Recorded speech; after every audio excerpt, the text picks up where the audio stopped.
হ্যাঁ বন্ধুরা, আসসালামু আলাইকুম। তোমরা সবাই কেমন আছো? আশা করি ভালো আছো। তো বন্ধুরা, আজকে আমরা দেখবো আমরা অনেকজনেই অনলাইনে কাজ করি কিন্তু ইংলিশ পারি না বা অন্য কোনো ল্যাঙ্গুয়েজ পারি না, ঠিক আছে?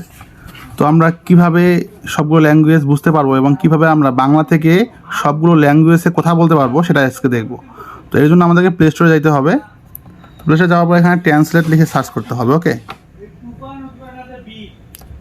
ট্রান্সলেট লিখে সার্চ করলেই দেখো গুগল ট্রান্সলেট, এটা তোমরা ইনস্টল করে নিবা। তো এটা ইনস্টল করা থাকলে এখান থেকে তোমরা এটা ইনস্টল করে নিবা। নেওয়ার পর জাস্ট ওপেনে ক্লিক করবা। তো ওপেনে ক্লিক করলে তোমাদের সামনে কিন্তু সেমভাবে একটা ইন্টারফেস শো করবে। ওকে, তো এখানে দেখো এখানে ইংলিশ বাংলা লেখা আছে নিচে। তো আমি এখানে ইংলিশ থেকে বাংলা করতে পারবো, বাংলা থেকে ইংলিশ করতে পারবো। কেমন? যেমন দেখো আমি যেখানে ইংলিশে লিখি আই অ্যাম নাও, ঠিক আছে? দেখো এটা কিন্তু নিচে কিন্তু বাংলা চলে আসছে। সেম টু সেম আমি যদি এখানে নিচে ক্লিক করি এই জায়গায় প্লাস চিহ্নটায়, তখন কিন্তু বাংলাটা এই জায়গায় চলে আসলো। তো আমি যদি এখানে বাংলা দিয়ে লিখি আমি এখন, তো দেখো সেম কিন্তু আই অ্যাম নাও চলে আসছে, ঠিক আছে? তো আমি যদি এটাকে যখন অন্যভাবে মানে অন্য কোনো ল্যাঙ্গুয়েজে কনভার্ট করি, সেক্ষেত্রে আমাকে দেখো এখানে ইংলিশ যে আছে, এখানে আমি যদি ক্লিক করলে কিন্তু এখানে সব ধরনের ল্যাঙ্গুয়েজ চলে আসছে। তো মনে করেন আমি এখানে এটাকে আমি কনভার্ট করব জাপানিজ ভাষায়। ওকে, তো আমি জাপানের উপরে ক্লিক করব। তো দেখো এটা কিন্তু জাপানি ভাষায় কিন্তু কনভার্ট হয়ে গেছে খুব সহজেই।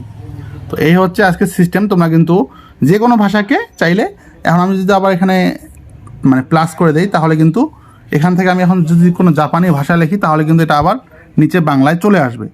তো এখানে আমার বাংলার ইংলিশই অ্যাড করা আছে। সো এটা হচ্ছে সিস্টেম।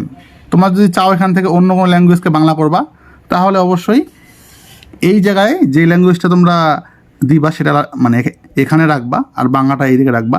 তোমরা এখানে উপরে পেস্ট করলেই, ইন্টারের জায়গায় পেস্ট করলেই কিন্তু তোমাদের বাংলা এখানে চলে আসবে, যে কোনো ল্যাঙ্গুয়েজ। এখানে অবশ্যই ল্যাঙ্গুয়েজটা সিলেক্ট করতে হবে কোন দেশের, তারপর এখানে পেস্ট করবা, তাহলে কিন্তু তোমাদের বাংলাতে চলে আসবে। তো আশা করি বুঝতে পেরেছো। সেমভাবে কিন্তু তোমরা যদি বাংলা থেকে ওই ল্যাঙ্গুয়েজে কনভার্ট করতে চাও, তাহলে এখানে তোমরা বাংলাটা লিখবা। যেমন দেখো আমি এখানে একটা বাংলা লিখি ইন্টার, তো আমি লিখি, এই দেখো নিচে কিন্তু জাপানের ভাষায় চলে আসছে, এটা হচ্ছে আমি, ঠিক আছে? জাপানের ভাষায় এটা হচ্ছে আমি অর্থ। তো এই হচ্ছে সিস্টেম আজকের A to Z। আশা করি বুঝতে পেরেছো। তাও যদি কারো বুঝতে কোনো সমস্যা হয় তাহলে আমাকে অবশ্যই জানাবা, আমি তোমাদেরকে আরও নেক্সটে ভালোভাবে বুঝাই দেবো। তো বন্ধুরা, আজকের ভিডিওটা এই পর্যন্তই ছিল। তোমরা আশা করি বুঝতে পেরেছো যে গুগল ট্রান্সলেট বা ট্রান্সলেট কেমন করে তোমরা ব্যবহার করে যে কোনো ভাষা থেকে যে কোনো ভাষাকে তোমরা বাংলায় কীভাবে কনভার্ট করবা, এবং বাংলা থেকে তোমরা যে কোনো ভাষায় কেমন করে কনভার্ট করবা। তো ধন্যবাদ। অন্য কোনো ভিডিও দেখা হবে। সে অনুসারে ভালো থাকিও। আল্লাহ হাফেজ।